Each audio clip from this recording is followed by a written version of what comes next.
উইন্ডিজকে white ওয়াশের দিনে জাকির আলী অনেক ৪১ বলে ৭২ রানের অপরাজিত দারুণ একটা ইনিংস খেলেছেন। জাকির আলীর দায়িত্ববোধ, জাকির আলীর স্পোর্টসম্যানশিপ।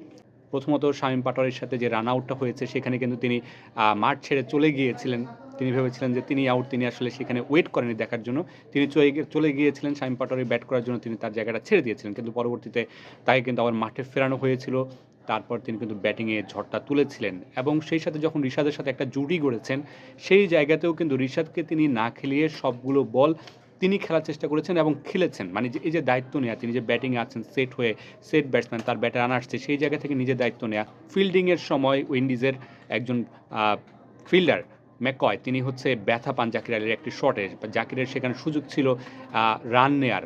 যখন দেখলেন যে ফিল্ডার ব্যথা পেয়ে পড়ে গেছেন, তখন কিন্তু তিনি আ আর রানটা নেননি। তিনি এই বছর, পুরো বছরে যে বাংলাদেশ দল ২০২৪ সালে যতগুলো ম্যাচ খেলেছে সেখানে সবচেয়ে বেশি হাফ সেঞ্চুরি মেহেদী মিরাজের। সেইখানে কিন্তু আজকে জাকির আলী অনেক নাম লিখিয়েছেন, তারও এখন হাফ সেঞ্চুরি এই বছর ৭ টা। এবং বাংলাদেশের এবার এই বছরে গড়ের দিক থেকে, এভারেজের দিক থেকে সব মিলিয়ে জাকির আলী অনেক দ্বিতীয় নাম্বারে আছেন। এবং শুধু তাই নয়, ৬ মারার দিক থেকে তিনি সবাইকে ছাড়িয়ে গেছেন।